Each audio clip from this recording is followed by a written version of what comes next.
तो भाई लोग कैसे हो। आज मैं आप लोग के लिए लेके आया हूँ विचित्र अंगूठी। चलिए कहानी स्टार्ट करते हैं। बहुत समय पहले की बात है। सूर्यमुखी नामक एक देश में सूर्यराज नामक एक न्यायप्रिय, बुद्धिमान एवं बहादुर राजा राज्य करता था। लेकिन अभी उसकी कोई संतान नहीं हुई थी। चूंकि विवाह को अधिक समय नहीं हुआ था, इसलिए कोई चिंता की बात भी नहीं थी। एक दिन राजा अपने घोड़े पर सवार हो अकेला ही जंगल में शिकार खेलने गया। सारे दिन उसने खूब प्रसन्नता के साथ शिकार खेला। दो चार सिंहों को अपने भाले से मार गिराया। वाह मेरे बहादुर भाई, तुमसे वास्तव में दो दो हाथ करने में मजा आ गया। लेकिन अब समय नहीं, अतः माफ करना। जब शिकार खेलते खेलते थक गया तो विश्राम करने की सोच निकट ही एक नदी के किनारे पहुंच गया। जी भरकर पानी पीने और नहाने धोने के पश्चात जब वह घोड़े पर सवार हो आगे बढ़ा तो बिल्कुल तरोताजा था। आहा, आज का दिन कितना आनंददायक रहा। काफ़ी समय तक जंगल और आसपास के मनोरम स्थानों की सैर करने के पश्चात सांझ होते ही सूर्यराज ने अपने महल की राह ली। वह जंगल से होकर अपने महल की ओर जा रहा था, तब दूर उसे एक झोपड़ी दिखाई दी। शायद किसी साधु संत की झोपड़ी मालूम पड़ती है। जाने से पहले उनसे भी भेंट करता चलूं। झोपड़ी के भीतर पहुंचने पर राजा को साधु ध्यान मग्न बैठा दिखाई दिया। प्रणाम महाराज। आवाज़ सुन साधु ने आंखें खोली। कहो राजन, कैसे आना हुआ। बिना परिचय दिए साधु द्वारा अपने को पहचानते देख राजा सूर्यराज को अत्यंत आश्चर्य हुआ। ओहो, अंतर्यामी मालूम पड़ते हैं। अपने भविष्य के बारे में इनसे पूछना चाहिए। फिर सूर्यराज नम्र स्वर में बोला, मुनिवर, मैं शिकार खेलकर घर लौट रहा था। मार्ग में आपकी कुटिया दिखाई दी तो सोचा आपका दर्शन करता चलूं। जानता हूं तुम निसंदेह एक बुद्धिमान व्यक्ति हो। महाराज, क्या आप मेरे भविष्य और संतान आदि के बारे में बताने का कष्ट करेंगे। अवश्य राजन, आओ अपना हाथ दिखाओ। हाथ देखकर साधु ने राजा को उसके भविष्य के बारे में बहुत सी बातें बताते हुए अंत में कहा, राजन, अभी तुम्हारी कोई संतान नहीं होगी, लेकिन 6 वर्ष और 6 माह पश्चात आपके यहाँ 3 संतानें उत्पन्न होगी। 3 संतान होने की बात सुन राजा प्रसन्नता से भर उठा और साधु को प्रणाम कर जाने के लिए मुड़ा ही था कि एकाएक साधु बोल उठा, सुनो राजन, मैं एक बात तुमसे और कहना चाहता हूँ ताकि तुम भविष्य के लिए सावधान रहो। राजा तुरंत बोला, निसंकोच कहें महाराज, आपकी बातें मुझे प्रिय होगी। तो सुनो, तुम्हें 3 राजकुमार तो अवश्य प्राप्त होंगे, परंतु तुम्हारे हाथ की रेखाएं यह भी कहती है कि ये तीनों राजकुमार अलग अलग स्त्रियों द्वारा उत्पन्न होंगे। इनमें से एक राजकुमार तुम्हारा असली पुत्र होगा, बाकी दोनों नकली। साधु की बात सुन राजा आश्चर्य से भर उठा। मैं कुछ समझा नहीं महाराज, स्पष्ट करके बताने की कृपा करें। वक्त आने पर सब कुछ समझ जाओगे, अब तुम जाओ। साधु से विदा ले राजा घोड़े पर सवार हो महल की ओर चल पड़ा। लेकिन उसके दिमाग में अब साधु की कही बात मंडरा रही थी। समझ में नहीं आता कि मुनिवर क्या कहना चाहते थे। 3 स्त्रियों द्वारा 3 राजकुमार, उन तीनों में मेरा एक ही असली पुत्र होगा। कैसी विचित्र, न समझ में आने वाली बात है। लेकिन राजमहल में पहुंचने के कुछ दिन बाद ही राजकार्य में व्यस्त रहने के कारण साधु साधु की बात भूल गया। इसी प्रकार राजा के सुख से दिन बीतते चले गए। लेकिन काफ़ी वर्ष पश्चात भी उसके यहाँ कोई संतान नहीं हुई तो वह चिंतित और उदास रहने लगा। हे प्रभु, क्या मेरे यहाँ कोई संतान नहीं होगी। इतना सुख और वैभव बिना संतान के किस काम का। साधु की बात वह जब बिल्कुल ही भूल चुका था। फिर जब 1-2 वर्ष और बीत गए तो आखिरकार राजा को वैद्य हकीमों से सलाह मशविरा करने पर मजबूर होना पड़ा। आप लोग शीघ्र से शीघ्र कोई ऐसी औषधि तैयार करें जिससे हमारे यहाँ संतान उत्पन्न हो। इस औषधि की आपको मुंह मांगी कीमत और इनाम दिया जाएगा। जो आज्ञा महाराज। उन सब ने मिलकर 1 माह के भीतर भीतर एक औषधि तैयार कर राजा को दे दी। महाराज, इस औषधि को आप रानी जी को चुपचाप खाने में मिलाकर खिलाइए, अवश्य ही आपको मनोकामना पूर्ण होगी। ठीक है, मैं ऐसा ही करूँगा। और अगले दिन जब शाही भोजन तैयार हुआ तो राजा ने चुपचाप रसोई घर में प्रविष्ट हो सबकी नज़रें बचाकर वह औषधि रानी के लिए बने भोजन में मिला दी। मेरा कार्य पूरा हुआ। लेकिन संतान के लिए चिंतित रानी को न जाने क्यों उस दिन खाने की में रुचि न हुई और उसने थोड़ा सा भोजन कर थाली खिसका दी। महारानी जी, आपने तो कुछ नहीं खाया। मेरी और इच्छा नहीं। शाही खाना काफ़ी स्वादिष्ट होता था, इसलिए रानी का बचा कुचा खाना रानी की खास नौकरानी ही खाती थी। वाह, आज खूब भोजन बचा है। मैं घर चल कर जी भर कर खाऊंगी। लेकिन न जाने क्या बात थी कि उस दिन नौकरानी भी ज़्यादा नहीं खा सकी। ओह, पता नहीं क्यों और खाने का जी नहीं चाह रहा। फेंकने से अच्छा है जमादानी को दे दूं। और नौकरानी ने अपना बचा खुचा जूठन जमादानी को दे दिया।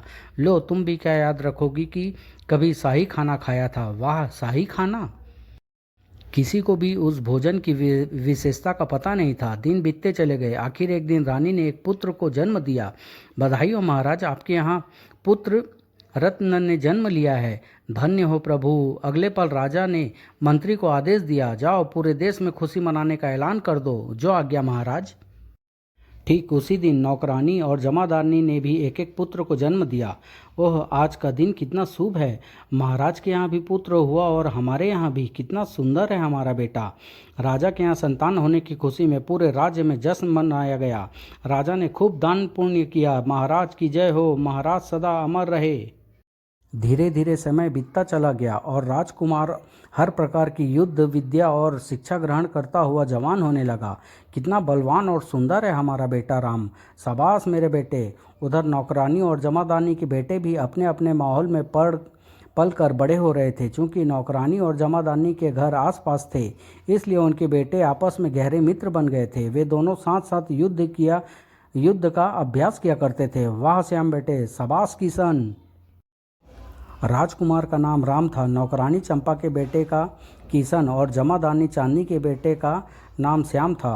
कुदरत की लीला भी बड़ी विचित्र थी।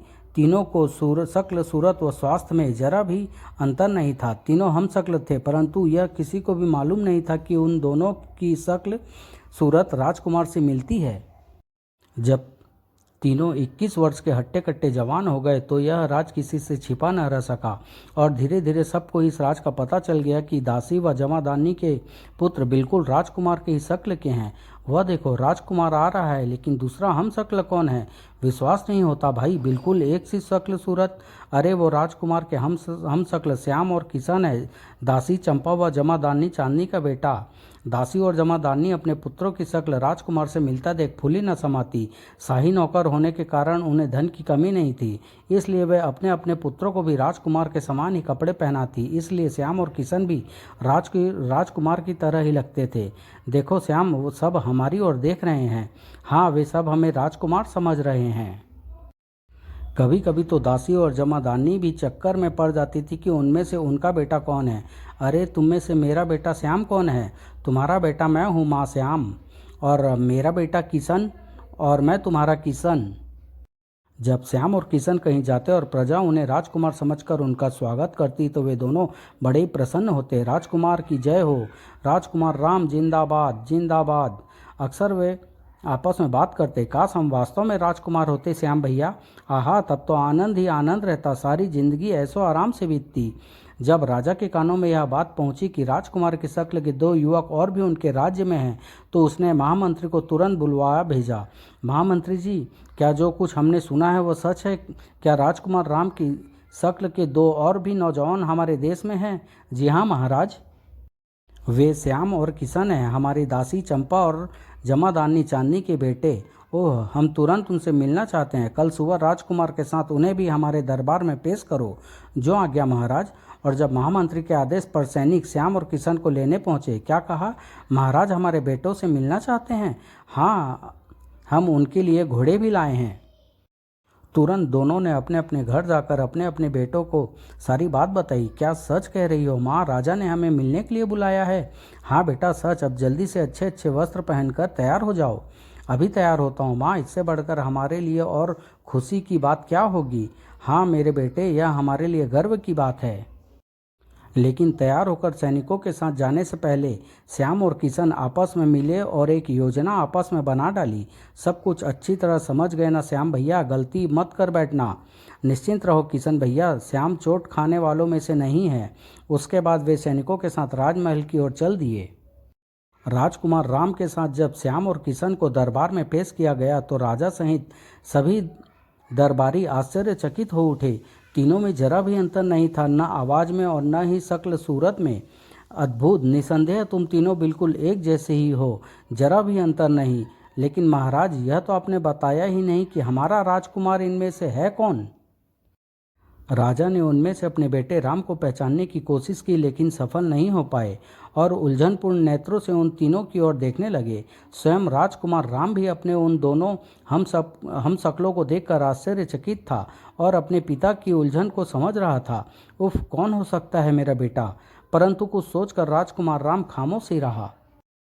राजा सूर्यराज को सोच और उलझन में पड़े देख अपनी योजनानुसार किशन तुरंत ही मुस्कुराता हुआ बोल उठा, पिताजी, आप किस सोच में डूबे हैं? क्या आप हम तीनों में कोई अंतर नहीं निकाल सके? अरे, यह तो महाराज को अपना पिता कहकर धोखा देने की कोशिश कर रहा है। जबकि राजा सूर्यराज ने यही सोचा कि उसे पिता कहने वाला ही उसका असली बेटा है। अतः वह बोला, बेटे, वास्तव में तुम तीनों को देखकर मैं यह फैसला नहीं कर सका कि तुम में से मेरा बेटा कौन है, लेकिन तुमने स्वयं बोलकर मेरी समस्या हल कर दी। वाह, बन गया काम। अपने पिता को गलतफहमी में पड़ते देख राम पल भर के लिए ठगा सा खड़ा रह गया।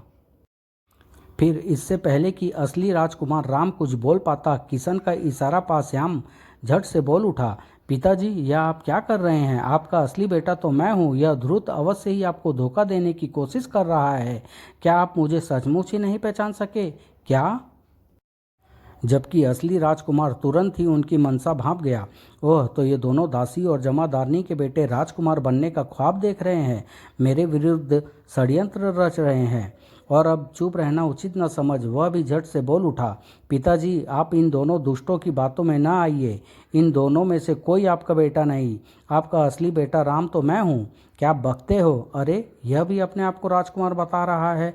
राजा और दरबारी तीसरे को भी अपने आप को राजकुमार बताते देख मारे आश्चर्य के आकाश से पाताल में जा गिरे। राजा बहुत समय तक उन तीनों को परखता रहा, लेकिन जब असली राजकुमार की पहचान नहीं कर सका तो क्रोध से बिफरता हुआ बोल उठा, तुम तीनों यह नाटक छोड़ो और सच सच बताओ कि तुम में से मेरा असली बेटा कौन है। तीनों ही अपने आप को असली राजकुमार बताते हुए एक दूसरे को ध्रुत और नकली बताने लगे। पिताजी, मैं ही आपका असली बेटा राम हूँ। यह झूठ बोल रहे पिताश्री, असली बेटा राम मैं हूँ। यह दोनों झूठ बोल रहे हैं पिताश्री, आपका असली बेटा राम तो मैं हूँ। जब असली राजकुमार की पहचान न हो सकी तो राजा ने अपनी पत्नी रानी माधवी को दरबार में उनकी पहचान करवाने के लिए बुलवाया। लेकिन स्वामी, मैं भी अपने बेटे को नहीं पहचान पा रही। ये तीनों एक जैसी एक शक्ल के कहाँ से आ गए? हाय मेरा बेटा, क्या तुम भी नहीं पहचान पाई? हे ईश्वर, अब असली राजकुमार को कैसे पहचाना जाएगा? फिर दासी और जमादारनी को भी अपने अपने बेटों की पहचान के लिए बुलाया गया, परंतु वे भी नहीं पहचान सकी। फिर कुछ जानबूझकर भी उन्होंने पहचानने की कोशिश नहीं की। आखिर उनके बेटे राजकुमार बनने जा रहे थे। क्षमा करें महाराज, इन तीनों में से कोई अंतर नहीं।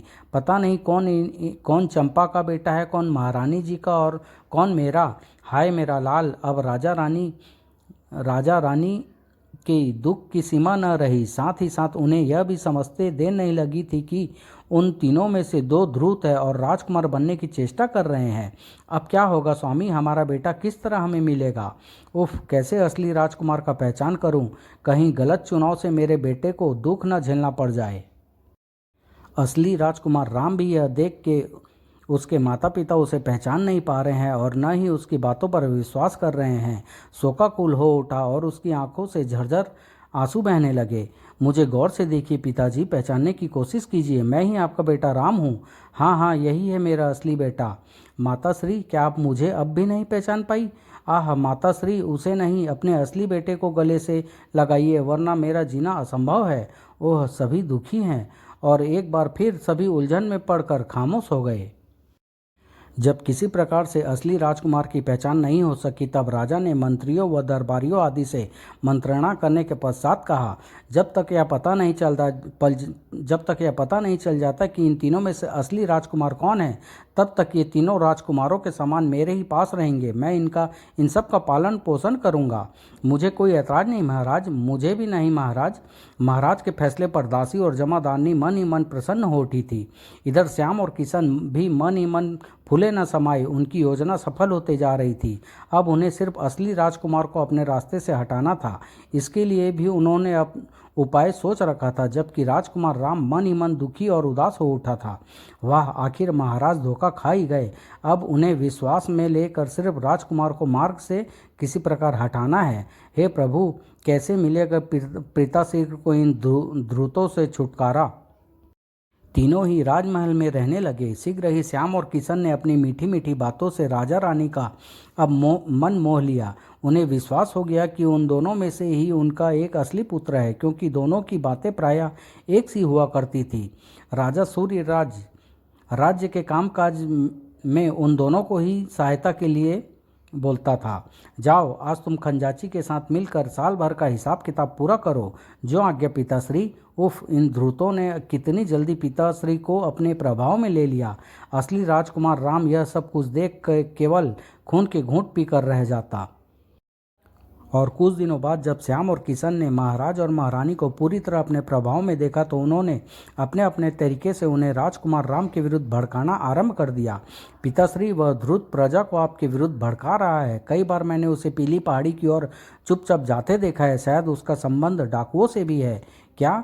माताश्री, आपने कुछ दिन पहले जिस हार के खोने की चर्चा की थी, मुझे पूरा विश्वास है कि उस हार को चुराने में उसी ध्रुत का हाथ है।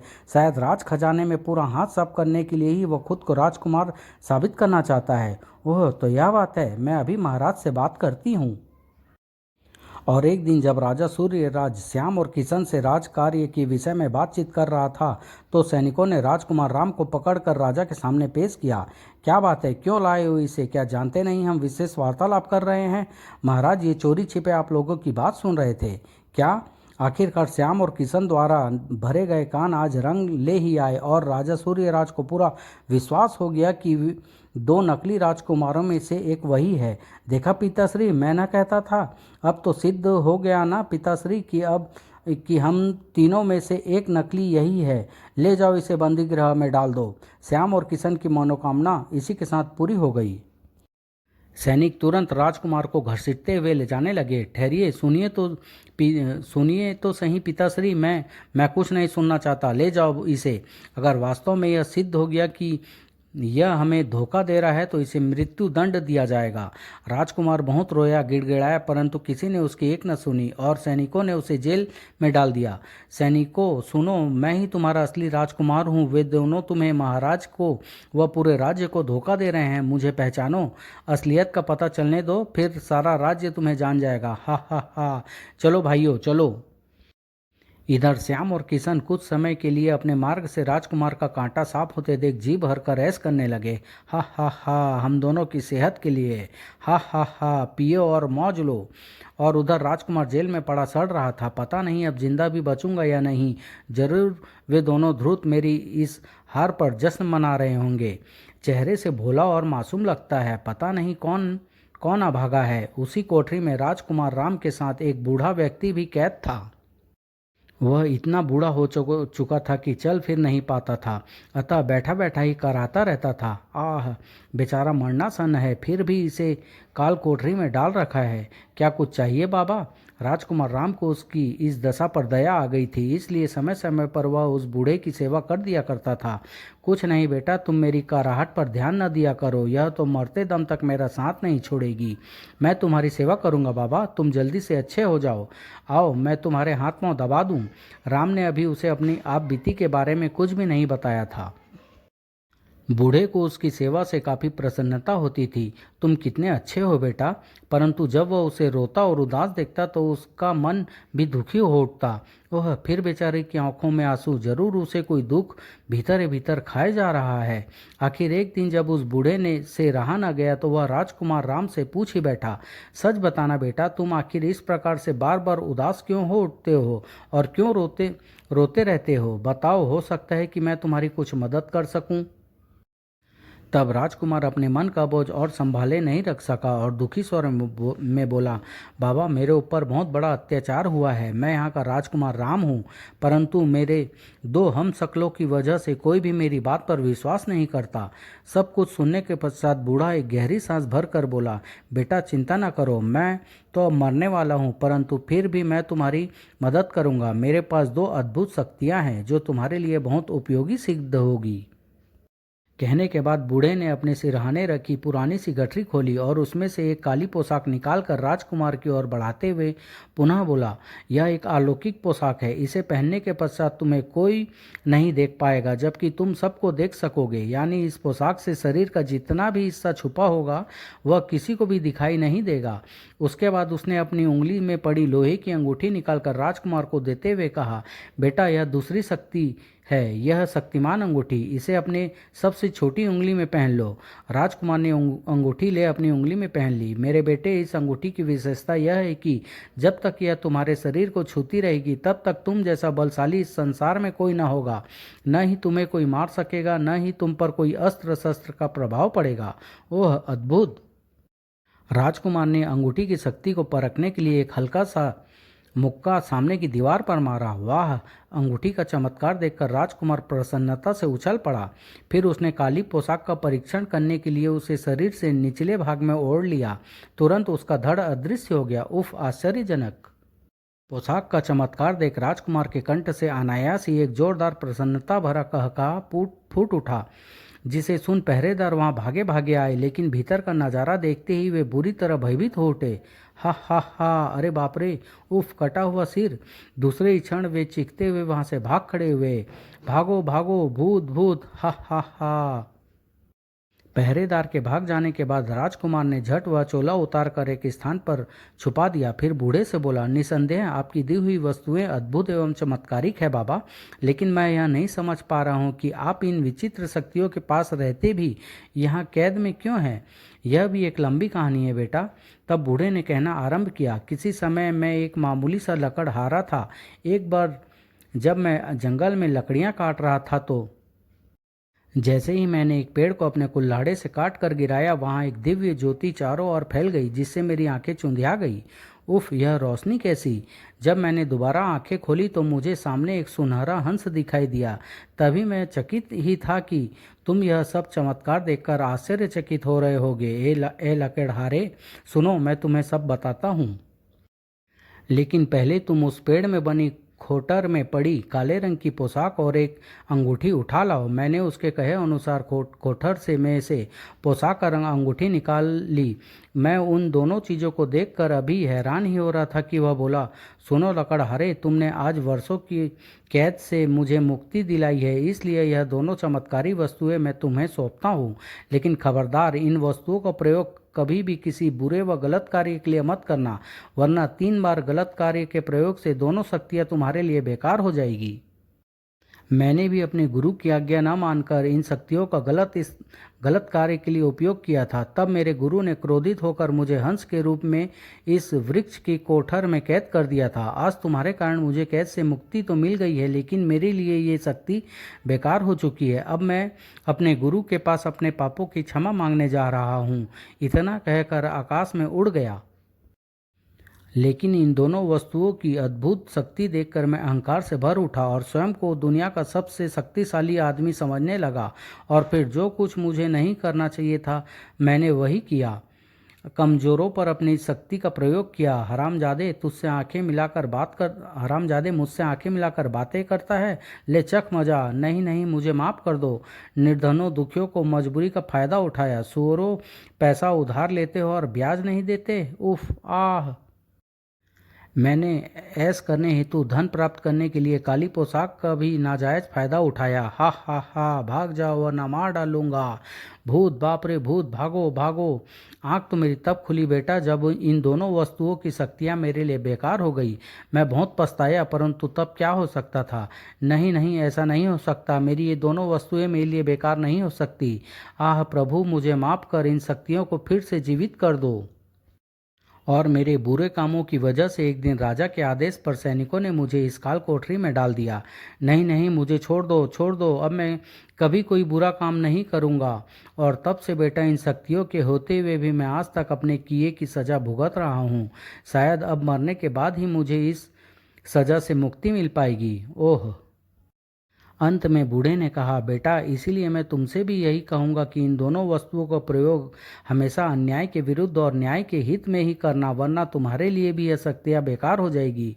ओह, लगता है मेरी सज़ा पूरी हो गई। वह देखो, यमराज स्वयं मुझे लेने आ रहे हैं। यह आप क्या कह रहे हैं बाबा? तभी बूढ़े की गर्दन एक तरफ लुढ़क गई। बाबा, बाबा! ओह, शायद प्राण त्याग कर उन्होंने अपनी सजा से मुक्ति पा ली। तभी बहुत से तेज कदमों की आहट सुन राजकुमार राम चौंक कर उठ खड़ा हुआ। ओह, पहरेदार सैनिकों को लेकर आए हैं। सैनिकों को बुलाने गए पहरेदार जब कोठरी के निकट पहुंचे तो वह वृद्ध को मरा देख एवं राम को सही सलामत देख आश्चर्यचकित रह गए। अरे, वह बूढ़ा कैसे मर गया? खोलो दरवाजा। जैसे ही दरवाजा खोल सैनिक भीतर प्रविष्ट हुए। कहाँ है भूत? बताओ। वो यहीं था हुजूर। बुज़दिलो, दिन में ही भांग खाकर गप लड़ाते रहते हो। उठाओ इस बूढ़े की लाश को और भागो यहाँ से। दो सैनिक तुरंत वृद्ध की लाश को घसीटते हुए एक तरफ ले जाने लगे। उफ, कितनी दुर्गति कर रहे हैं ये शैतान इस वृद्ध की लाश की। लेकिन मुझे अभी खामोश रहना चाहिए। फिर प्रधान सैनिक के आदेश पर कोठरी का दरवाज़ा पुनः बंद कर दिया गया। तुम लोग यहीं पहरा दो। यदि फिर कोई गप हाँकने की कोशिश की तो तुम लोगों की खैर नहीं, और शायद अब खैर हो भी ना। जब पहरेदारों को छोड़कर अन्य सभी वहां से चले गए, रात होने पर ही कुछ करूंगा, तब ये ज़्यादा भयभीत होंगे। लगभग मध्य रात्रि के समय जब पहरेदार पहरा देते देते ऊँघने लगे, तब राजकुमार राम ने छुपाए गए स्थान से अदृश्य करने वाला काला चोंगा निकाला। अब इसे ओढ़कर जरा इनकी खबर लूँ। और उसे पहले की तरह ओढ़कर एक भयानक ठहाका लगाया। हा हा हा! ऊँघते हुए पहरेदार बौखला कर जाग उठे, और जब उन्हें पहले की तरह हवा में लटकता सर भयानक ठहाके लगाता दिखाई दिया तो वे भय से उनकी घिघी बन गई। हा हा हा हा! अरे बाप रे! उई! उन्हें बुरी तरह भयभीत होते देख राजकुमार ने एक जोरदार लात सलाखों वाले द्वार पर दे मारी। अरे, दरवाज़ा अपने आप टूट गया। चूंकि राजकुमार की टांगें अदृश्य थी, इसलिए सिपाही उसे द्वार पर लात मारते तो नहीं देख सके। हाँ, अचानक द्वार को अपने स्थान से टूटकर उखड़ते देख और भी बुरी तरह भयभीत हो उठे। और फिर जैसे ही राजकुमार का सिर अट्टहास लगाता हुआ कोठरी से बाहर निकला, पहरेदार सिर पर पैर रखकर भाग खड़े हुए। हा हा हा! भागो भागो, भूत बचाओ! राजकुमार खौफनाक अट्टहास लगाता हुआ राजा के कमरे तक जा पहुंचा। अरे बाप रे! भूत भूत! वहां जो पहरेदार खड़े थे केवल सिर को हवा में तैरते व अट्टहास लगाते देख मूर्छित होकर फर्श पर लुढ़क गए। तब राजकुमार मन ही मन हंसता हुआ राजा सूर्यराज के शयन कक्ष में प्रविष्ट हुआ। पहले उसने अपने पिता के पैर छुए, नम्र स्वर में बोला, उठो राजा सूर्यराज, उठो। राम की रहस्यमय आवाज़ सुनकर राजा की आंख खुल गई, लेकिन जब उसकी दृष्टि सामने हवा में लटके सिर पर पड़ी तो भयभीत होने के साथ साथ आश्चर्यचकित भी हो उठा। उफ, कौन हो तुम और क्या चाहते हो? राजन, मैं राम की आत्मा हूँ और यह कहने आया हूँ कि वे दोनों धूर्त मेरी शक्ल का फायदा उठाते हुए तुम्हें धोखा दे रहे हैं। तुमने अपने पुत्र को उन दोनों के कहने पर जेल में डाल दिया है। उसे जल्दी से मुक्त करो और उन दोनों धूर्तों को जेल में सड़ने के लिए डाल दो। यह कैसे हो सकता है? इस बात का क्या प्रमाण है कि तुम जो कुछ कह रहे हो वही सत्य है? हो सकता है उन दोनों में से एक मेरा पुत्र ही हो और जेल में पड़ा व्यक्ति ही धूर्त हो। मेरे पास फिलहाल कोई प्रमाण नहीं है राजन, लेकिन विश्वास करो, वही तुम्हारा असली पुत्र है। अपनी मूर्खता से अपने बेटे को उन दोनों के कहने पर जेल में मत रखो। उसे आज़ाद कर दो और सब कुछ परिस्थितियों पर छोड़ दो। समय एक दिन अपने आप फैसला कर देगा कि कौन असली है और कौन नकली। ठीक है, मैं ऐसा ही करूँगा, लेकिन तुम्हें यह सब कुछ करने की क्या जरूरत आ पड़ी? क्या तुम वास्तव में राम की ही आत्मा हो या कोई तांत्रिक जो इस भेष में मुझे डराना चाहता हो? मैं क्या हूँ और कौन हूँ राजन, यह तुम समय आने पर जान लोगे, लेकिन राम को जरूर मुक्त कर देना, वरना मेरा प्रतिशोध तुम्हें ले डूबेगा। कहने के साथ ही राम ने काली पोशाक से अपना सिर भी हवा में छुपा लिया और राजा की नज़रों से बिल्कुल ही अदृश्य हो गया। ओह, अदृश्य हो गया? कैसा चमत्कार है! उसके बाद राम चुपचाप आकर अपनी कोठरी में सो गया। वहां उस समय कोई भी पहरेदार अथवा सैनिक नहीं था। मुझे विश्वास है पिताश्री, कल आप मुझे स्वयं ही इस कैद से मुक्त करवा देंगे। लेकिन सोने से पहले उसने काले वस्त्र को एक छोटी सी गठरी बनाकर अपने वस्त्रों में ही छिपा लिया था। और अगले दिन सचमुच ही राजा ने सैनिकों को भेजकर उसे रिहा करवा दिया। महाराज की आज्ञा पर तुम्हें छोड़ा जाता है। यदि महल में रहना चाहते हो तो रह सकते हो और जाना चाहो तो जा सकते हो। अब देखूंगा उन दोनों धूर्तों को। मैं महल में ही रहूंगा। जब श्याम और किशन के कानों में राम के रिहा होने की बात पहुंची तो क्रोधित होने के साथ साथ उन्हें अत्यंत आश्चर्य भी हुआ। यह महाराज को एकाएक क्या सूझी किशन भैया, उन्होंने उसे आज़ाद कैसे कर दिया? जरूर दाल में कहीं कुछ काला है, चलो चलकर महाराज से ही पूछते हैं। दोनों राजा के पास पहुंचे। कल राम भैया की आत्मा आई थी, उसी के कहने पर मैंने ऐसा किया है बच्चों, वरना वह हमारे राज्य को नष्ट कर देती। क्या? तो यह बात है। और राजा से पूरी बात का पता चलते ही उनका दिमाग चकरा उठा। राजा से आज्ञा लेकर दोनों चिंतित से अपने कमरे में पहुंचे। फिर मुझे तो इसमें राम की ही कोई चाल नजर आती है भैया, मुझे भी, लेकिन लगता है उसके हाथ कोई रहस्य में चमत्कारी शक्ति लग गई है। परंतु जेल में ऐसी शक्तियाँ उसके हाथ कैसे लग गई, यही तो मैं सोच रहा हूँ। भैया, उसका आज़ाद रहना किसी भी समय हमारे लिए मौत का कारण बन सकता है। ऐसो आराम तो अब गया भाड़ में, जल्दी ही कोई उपाय सोचो उसे ठिकाने लगाने का। चिंता मत करो श्याम भैया, यदि राम शेर है तो हम भी सवा शेर से कम नहीं। जल्दी ही ऐसा उपाय करूंगा कि इस बार वह जिंदा नहीं बचेगा। और फिर दोनों राजकुमार राम को मार्ग से हटाने का कोई नया उपाय सोचने लगे। लेकिन उन दोनों बेचारों को इस बात की तनिक भी आभास नहीं हो सका कि राम अदृश्य लिबास ओढ़कर उन दोनों के मध्य होने वाली तमाम बातें सुन चुका है। अपने कमरे में पहुंचकर राम ने वह लिबास उतार डाला। तो दोनों कमबख्त फिर मुझे अपने मार्ग से हटाने की योजना बना रहे हैं। कोई बात नहीं, इन दोनों अद्भुत शक्तियों के रहते हुए वे मेरा कुछ नहीं बिगाड़ सकेंगे। अब मेरी बारी है, लेकिन मुझे उचित समय का इंतजार करना चाहिए। एक दिन अचानक ही पूरे महल में शोर के साथ साथ भगदड़ मच गई। सेना का एक हाथी पागल होकर महल में घुस आया था। भागो भागो, हाथी पागल हो गया है, बचाओ, आह उफ। जब राजा सूर्यराज ने उस पागल हाथी को महल में तबाही मचाते और अपने असंख्य सैनिकों को मारे जाते देखा, ओह, वह सैनिकों के बस में आने वाला नहीं, केवल मेरा बहादुर बेटा ही उसे मार सकता है। वह सीधा श्याम और किशन के पास पहुंचा। बेटा, वह पागल हाथी हमारे बहुत से सैनिकों की जान ले चुका है और महल को क्षति पहुंचा रहा है। मैं चाहता हूं सैनिकों के साथ मिलकर तुम ही उसे समाप्त करो। क्या? हाथी को मारने की बात सुनकर श्याम और किशन के पैरों तले की धरती खिसक गई। पिताश्री, यह मामूली सा काम मुझे शोभा नहीं देता। क्यों न इस काम के लिए उसी को नियुक्त करें जो अपने आप को असली कहता है और तिकड़मबाजी से जेल से बाहर निकल आया है। बिल्कुल ठीक, मैं भी यही कहना चाहता था पिताश्री। तुम ठीक कहते हो, इसी बहाने उसकी असलियत का भी पता चल जाएगा। यदि वास्तव में उसकी रगों में हमारा खून है तो वह जरूर हाथी को मार डालेगा, अन्यथा यह सिद्ध हो जाएगा कि वह धूर्त और पाखंडी है। आपने बिल्कुल ठीक कहा पिताश्री, और आज ही आपको मालूम हो जाएगा कि वह धूर्त और नकली है। क्या राम उस पागल हाथी को अपने वश में कर सका?